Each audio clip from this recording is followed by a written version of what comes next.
So Gaddis, can you tell us about where you grew up and what were some of the important lessons that you learned as a child that have helped you later in life as you built such an amazing career? Well, I grew up in a very small town, about 45 miles northeast of Houston, Texas. I'm a first-generation Texan. My parents were both from Missouri, and after World War II and the Korean War, my dad had an engineering degree, and he got a job in Houston, Texas with Gulf Oil. So they transferred them out to this little town called Liberty, and my mom thought she'd gone to hell, basically, because she'd never lived in such a small town, especially in a very humid, hot Texas, where the cockroaches were as big as small airplanes, and so she was kind of horrified. But the interesting thing was they both fell in love with that little town, and that's where I grew up. It was a wonderful place to be, just genuine, good, hard-working people. I got to see firsthand, farmers and ranchers and people who worked in the oil fields and all walks of life. Amazing people that just taught me so much. And the one thing that I'll tell you, you learn when you're in a small town is you are seen and they know what you're up to.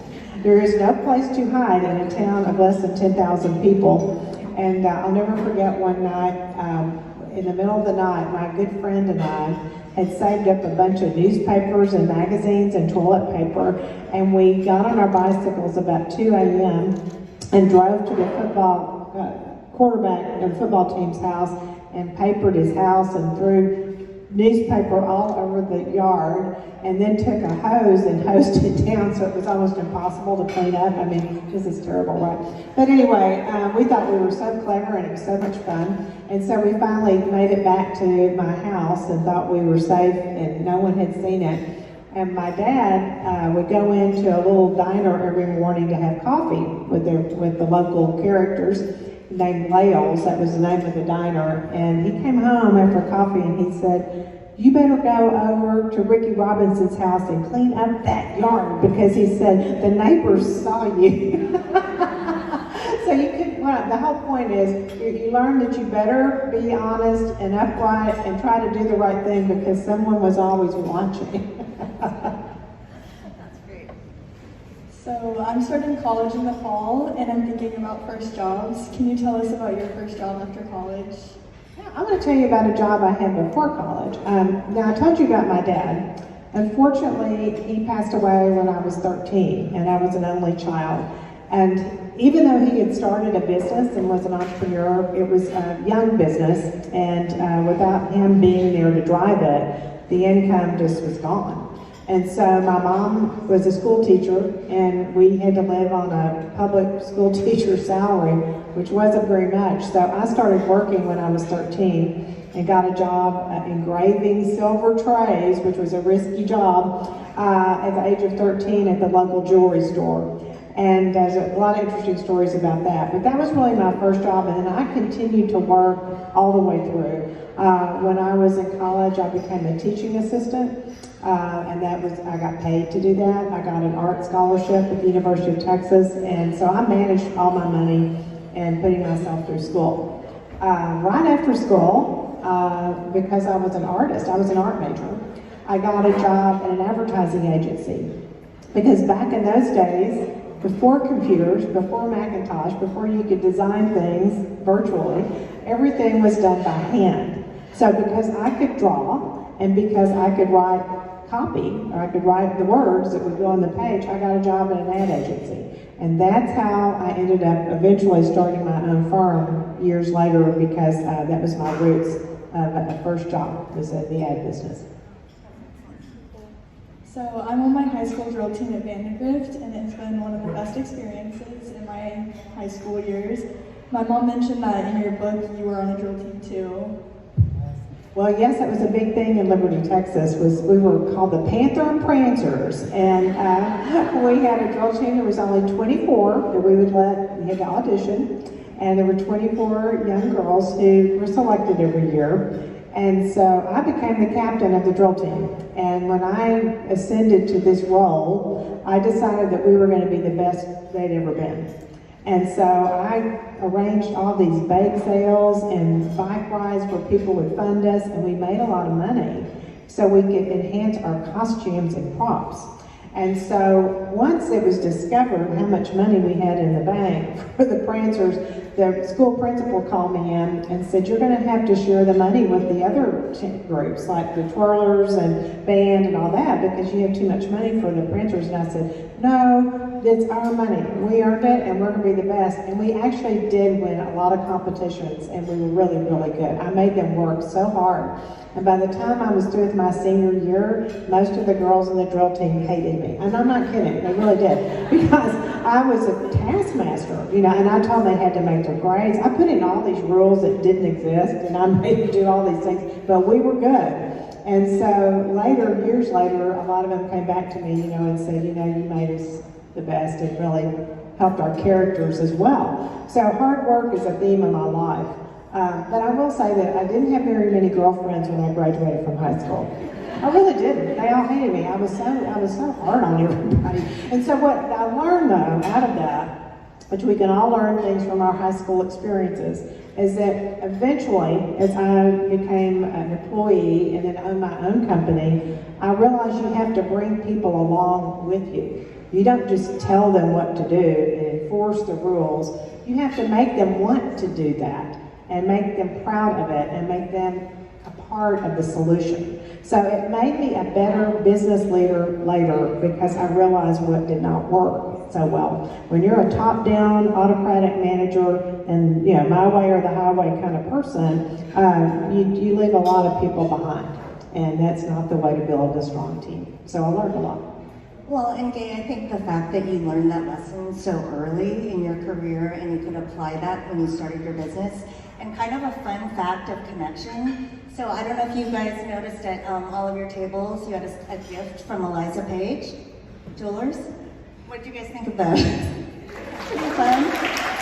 So, when I was introducing Gay, and I said that she is an icon and a true Austin treasure, for those that don't know who she is, so when I was having conversations with friends of mine that we were doing this event and we were so excited to have Gay Gaddis, I think every other conversation I had with people, everyone knew who Gay is. And when she's talking about when she built T3 and the culture she built and what she had learned from high school years is that inclusive culture. So Elizabeth Gibson, who owns Eliza Page, is actually a good friend of mine. And when I told her that Gay was coming, she said, oh, I worked for Gay Gaddis at T3. That was the beginning of my career. She's amazing. So definitely a great story, and it's so true. Yeah, we've had, you know, I was just blessed to have, literally through the years, thousands of people who worked for us. And I would never say they worked for me. It was like, I always felt like everybody worked with me. And that's the way to feel about it.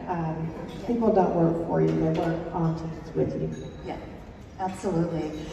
So we do have a group of amazing seniors here today. And most of the seniors that are here, I think 17 or 18 of you, that represents a 7-year commitment to NCO, or maybe 6 years.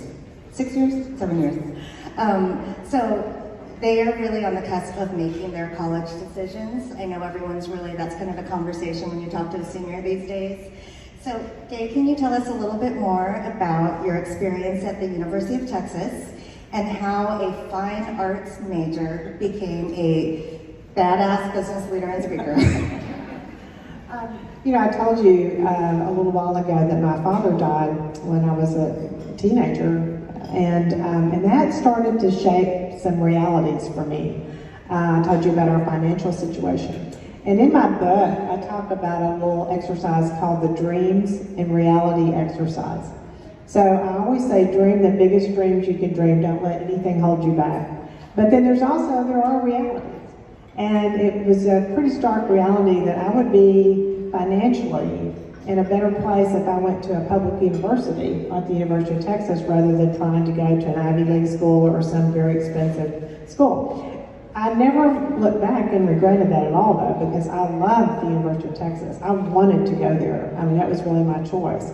And I'll never forget You know, I'd gone to some football games there with family and friends through the years and just loved the spirit and the excitement of the whole thing. But when I really went to school there, and I'll never forget my first football game, I started looking around, and I thought, wow, we could fit about 7 Liberties in this football stadium. Look at all the people here. And, you know, everywhere I would go, there was just hordes of new people and people to meet. But I was fortunate. I did join a sorority there. I had a group immediately to relate to. I joined other organizations, and I lived kind of a double life, though, and I'll tell you why. Back in the 70s, and that's dating me, but that's when I was in school here, when you're an art major especially, it was kind of hippie days, you know. It was kind of like the professors didn't like the sorority girls.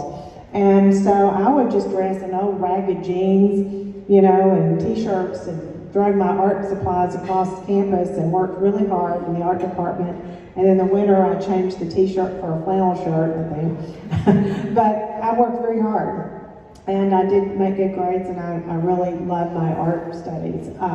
But when I would go back to the sorority house, all that old dirty stuff would come off, and I would dress up and, you know, do the whole routine. So it was really like living 2 lives. But Texas was a great place for me, and I learned so much. Any place you go, though, any pursuit that you have after high school it's a different world for you, because all of a sudden you're not with your family. Some people live at home. I understand that. We've had to with COVID, but it's that experience of saying, you know what, I'm responsible for me, and I've got to, you know, step it up here, and whatever happens it's me. And so it's a really wonderful experience, and you meet new people, and it's a great time of life. It really is. Oh, that's awesome. I'm guessing you probably have a few UT alums here in the room. How many people? Yeah?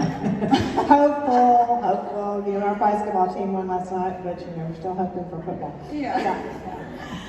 So you founded T3, and you led that organization for over 30 years, and it became the largest independently owned women-run marketing agency in the entire country. So pretty amazing. Can you tell us a little bit about the early days of T3 and what that was like, and some of the challenges and opportunities growing that business? Well, when I started the company, I was broke. It was in a recession. And so it was a deep recession. It was the late 80s.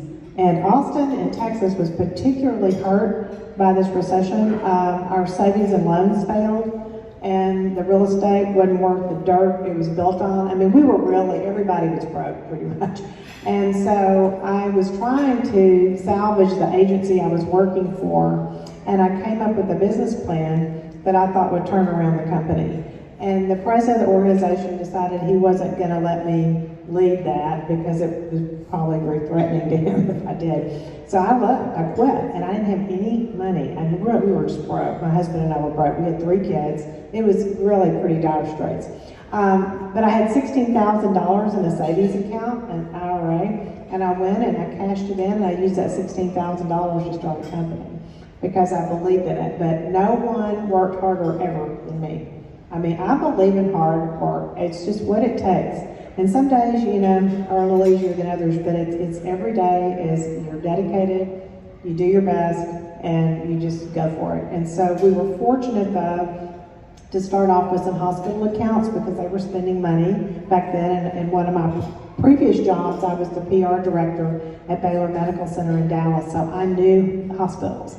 And I was able to leverage that into some of our very first good paying accounts around the state.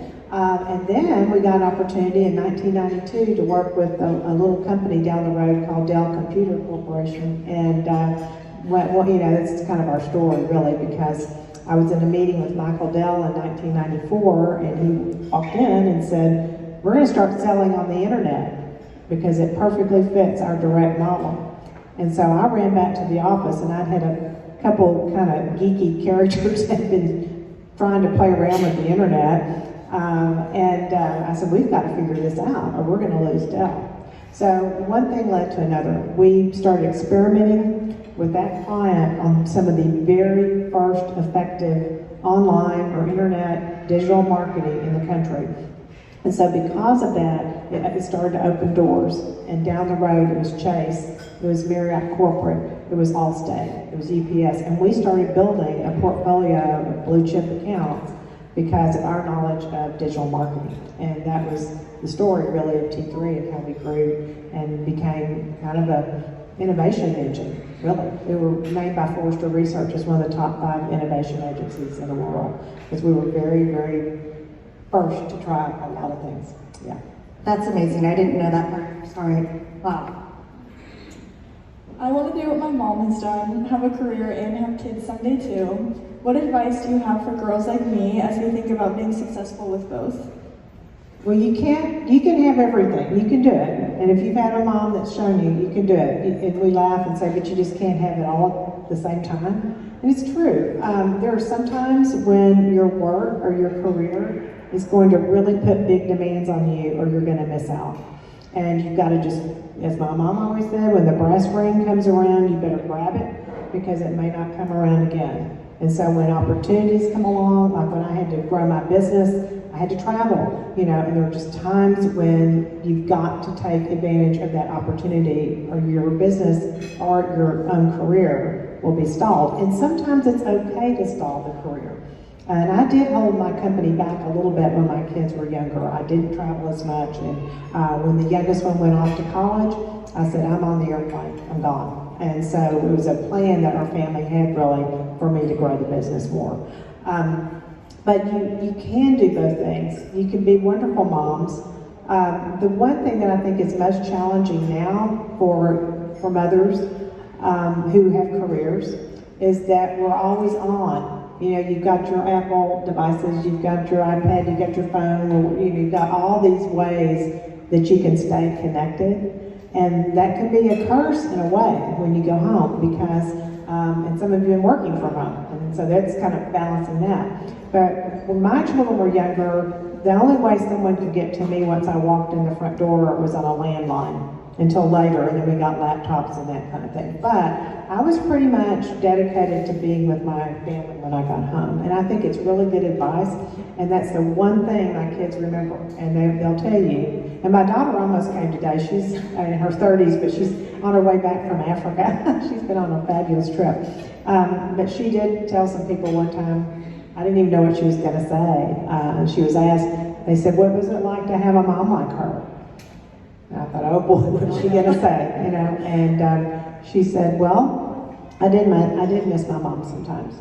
Sometimes she wasn't there at the school play. Sometimes I cried when she left. But she said, when she was with me, she was all on. She was 100% into what we were doing and with me in that moment. And I love her very much, and we are very close today. So that's the thing. You're going to have sometimes the family need you, sometimes the work needs you, and just don't worry about it. It's not perfect. You can't balance anything. And the one last thing I'll tell you is that this whole concept of work-life balance was never even brought up until women became more effective in the workplace. No, I never went to anything where a man was asked that. How's the work-life balance thing going? Well, they didn't talk about that. And then I felt like it was almost like a guilt trip on women to come in and start saying, oh, how's it going for you with that? So don't worry about it. You do the best you can where you are at each time in your life. And if you are there with your kids when you need to be, it all works out. Oh, I love that. I think probably a lot of the moms in the room can really relate to that. I know for me, when I was working, this is when we were still on the West Coast, and I traveled a lot for my job, and to kind of think about and work against that guilt for traveling is that when I was with my kids, I didn't try to multitask. I tried to really focus and just be with them in the moment. So I'm hoping they remember that too. So this is an interesting topic that I wanted to talk with you about. So as all of us know, diversity has become such a big word these days, both socially in the workplace. And Gay, I know that you have a philosophy for what you call diversity of thought and how that's been essential to you in your business. So I'd love for you to share what that means. It's a very, very important part of building dynamic, innovative teams or in anything that you're working on with other people. What happens is just by nature, each of us enjoy being around people that think like we do.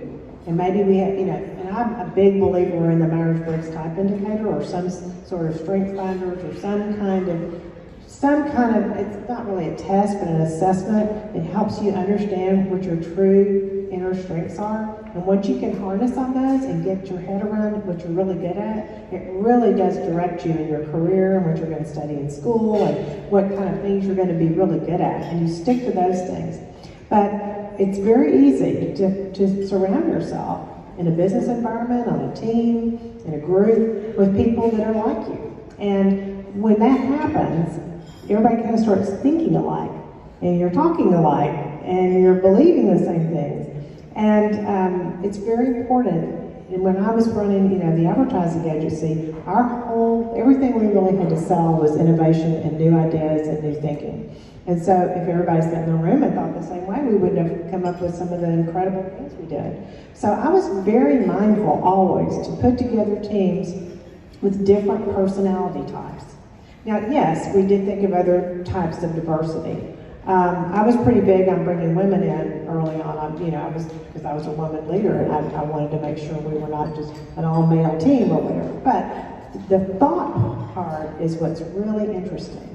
And you want people to challenge you in your thinking. And if you are wired up like somebody else, and I'm just saying I'm an extrovert, and I love being around other extroverts. We just talk and talk and talk and have the best time. But what if I'm not listening to the introvert in the room and they've really got it figured out? So you got to learn how to trust and respect each other's diversity of thought and use it to get to better solutions. So I always think about, it's okay to disagree with somebody or not see something the way they do. It's just a way that you discuss it. And you don't have to get mad at somebody because they don't feel the way you do or believe something you do or even think the way you do.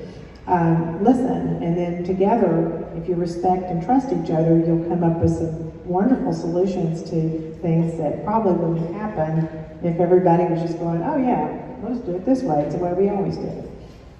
I love that.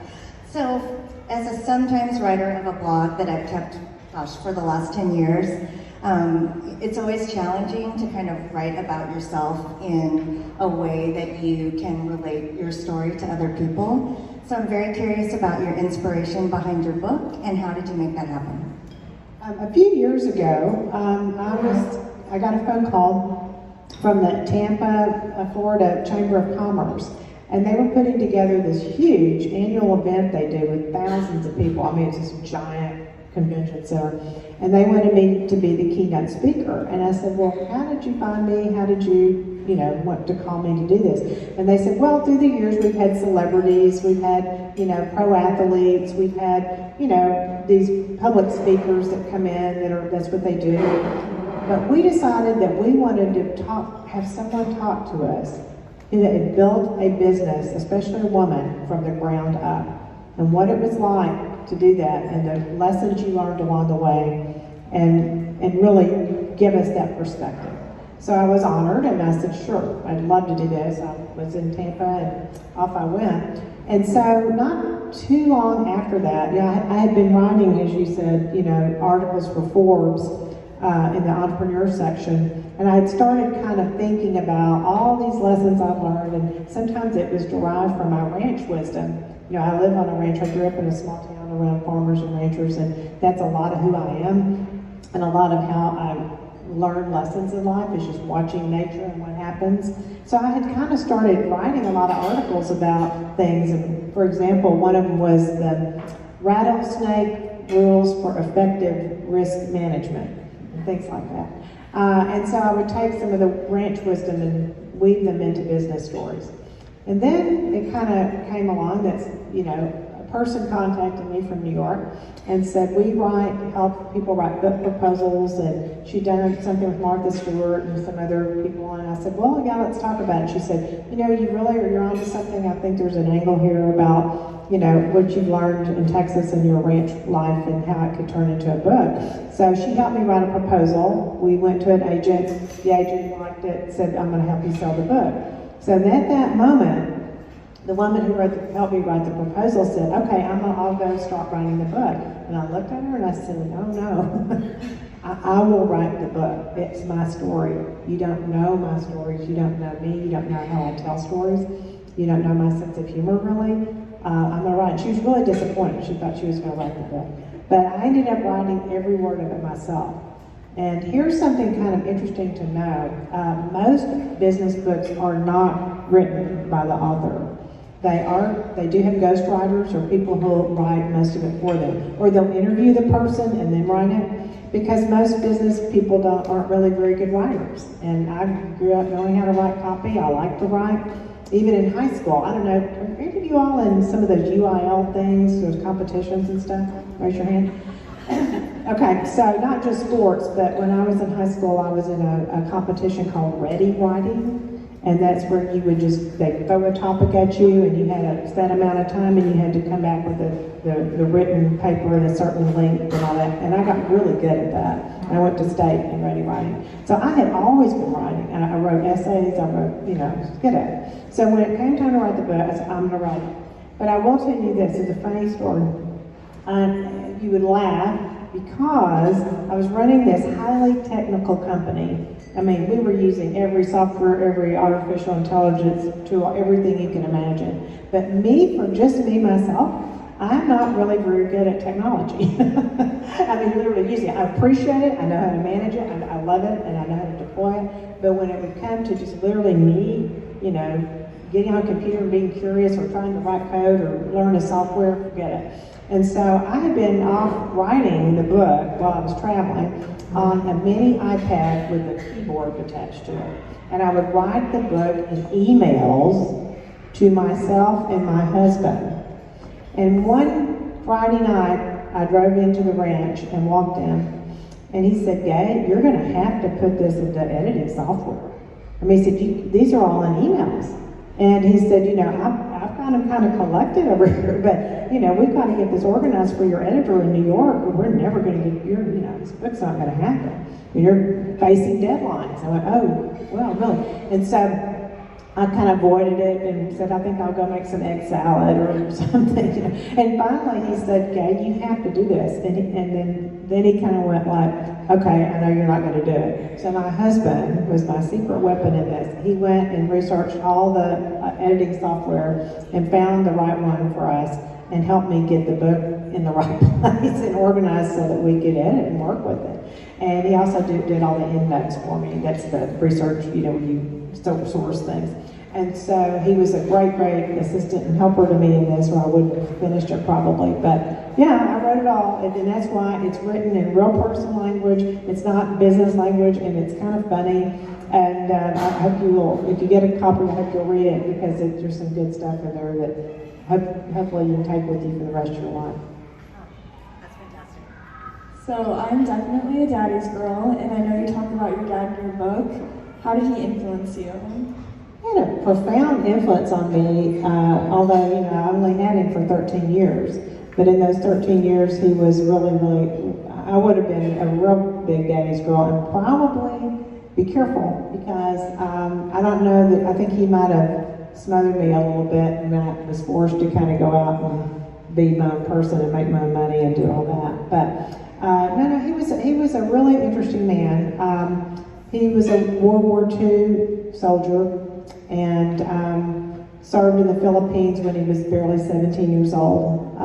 And it really he had some really rough things happen to him growing up. But he was very funny, and he was extremely intelligent, and people just adored him. I mean, he was just this magnanimous big character, and but he was also very, very giving, and that's one of the things that I love about this organization and what you're doing. My parents taught me to give back always, and even when we didn't have as much, before certain income came in or whatever, we were very, very focused on what we could do for other people. And my mom and dad always told me that, if you're feeling kind of low, that's how they would talk about it when you were down, or you're feeling kind of low, go out and do something for somebody else, and you'll be surprised how fast it lifts you. And so he was really big in that. I'll never forget, it was really cold one day, really cold, And he came running home at lunch, and I was still like in kindergarten. My mom had a kindergarten in the house, and I was there. And he grabbed a really nice wool coat out of his closet and went out. And my mom caught him as he was going up the front steps, and she said, "What are you doing with that really nice coat?" He said, "I've got a man in my chain gang. We were carrying chains in the engineering fields. He was a surveyor, and he doesn't have a coat today, and I'm going to give him my coat." So it was just things like that, just real examples of love and gifts and sacrifice. I saw it every day. And then he had a phrase that is in the book, but I want to tell you this. From the time I was really young, I remember him saying, "Gabe, I want you to meet people where they are." And I look, and he said, "Okay, let me explain it to you." And he explained it to me many times, but what it boiled down to is he would say something like this: "I don't care if you are serving soup at the Salvation Army to somebody who's less fortunate than you. I want you to look them in the eye, show respect, strike up a conversation, and meet that person where they are, because you never know why they're there. And they're not less or better than you. You meet them where they are." He said, "On the other hand, if you are fortunate enough to be invited to the White House to a state dinner," he said, "I want you to be able to sit there, dressed appropriately, understand which fork to use, and really have an interesting conversation with anyone who is sitting at the table with you." So he said, "Think about it always." And I've met some of the most interesting people in the strangest of places. I've met people on airplanes, I've met people standing in line at the grocery store. I mean, just interesting things. And I've just always remember that we need to think about just having a human connection, because you never know where that's going to lead. And then you can help other people because of it. Because someone sometimes will say, "Oh, my daughter really would love to go work for an accounting firm." And I'll go, "Oh, well, I know so-and-so, and I met him, just to go into an event in Dallas one day." So meet people where they are, really good advice. Never miss an opportunity to meet somebody, because you never know where it goes. I love that. It's such a great story, and I can completely relate. I think meeting people where they're at. I also think of always having a sense of curiosity, which sounds like that was very much your dad. Because if you have a sense of curiosity about people when you meet them, you never know what you're going to learn, and to your point, the connections that you'll make. So I want to wrap up our last question that we had for you to talk about the program that you just launched at McCombs at UT, Women Who Mean Business. So tell us a little bit about why you started this program, and maybe a little bit about why it's so important for women right now. This is something, after I sold my company, I knew that I wanted to continue doing leadership training of some kind. And I was trying to figure out where to take it and what to do with it. And I was doing quite a bit of one-offs on my own, where I would go into companies, and we even did it virtually, during COVID, where I would go in and do programs and training and that sort of thing. But it was pretty daunting to say, how was I going to scale up and what did I want to do? So one of these meet people where you are things, I knew Jay Hartzell when he was dean of the business school at Texas, and then at this point he had already moved into the president of the entire university. So I went to see Jay, and I did what I call a deal sheet. And if you ever want to kind of explain something to somebody that you want to launch or do, try to get it on a sheet of paper just with the key bullet points. And I always called it a deal sheet, But I walked in with my deal sheet and I said, "I really think we're losing too many women at critical points in their career. And this COVID thing is making it even worse, because a lot of women have been strapped with responsibilities with their parents, with their children, trying to homeschool, with all the pressures of life, and they're just throwing in the towel and saying, I'm not going to take that career promotion, I'm not going to hang in there." And we're losing good women. Every day I'm watching it. And it was statistical. Kinsey, everybody was studying this. So he said, "Yeah, I think you're really onto something." And I said, "I think I can get my good friend Lynn Utter, who he loves, to teach it with me. She's a corporate just giant, and I was an entrepreneur." So he immediately picked up the phone and called the exec at McCombs, and he said, "There's a program that I think you all should launch with Gay and Lynn." I said, "Okay." So off I went, and we did it with stood it up in a record amount of time. We started in September, our in-person program. And here's the difference in how we've started this. This program is for women, and we first said 5+ years experience, but what we found as our classes have 10 to 20 years of work experience. So these are women who are at that point of what are they really going to do to knock their career up to that last big jump. You know, am I going to start a company? Am I going to be the CFO? Am I going to be the general counsel? Am I going to join that board? Am I going to be, you know, all that I can be and as successful as possible? And so this is not taught by university professors. It's taught by Lynn and me, and then we bring in outstanding individuals who have had awesome careers that either speak or do roundtables or networking and that sort of thing. So it's limited to 40 women in a class, and we had to do the virtual ones in January. We didn't want to, but they're usually always in person, and it's only 4 sessions, but they're packed, packed with good stuff. And we just tell it like it is. And so far, it's going really well, and we're seeing some success stories already with some of our women. So if you know anyone who fits that profile and who would like to know more about it, please let me know. We're starting another class in March, and then we'll have one in the fall. And then the other thing for feedback that I'd really like to get from all of you is I'm an entrepreneur, and I'm always thinking about growing things. So there's only so many people we can touch in this program, but it's real important that we do the size we do and, the hands-on we do.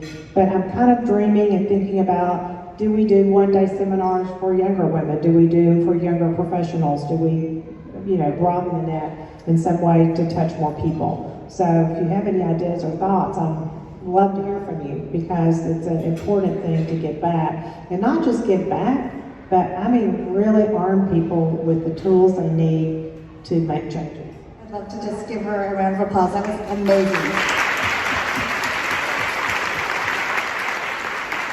And also, I hope you will get me to sign a book for you, but I'm very honored to be here with all of you, and I didn't know that much about this organization and this group, but I really want to applaud all of you for showing up today and for all the work you've done, and it's just a great time to be with your mom, and I really appreciate you all inviting me to come and spend some time with you. So thanks for what you all are doing to make the world a better place.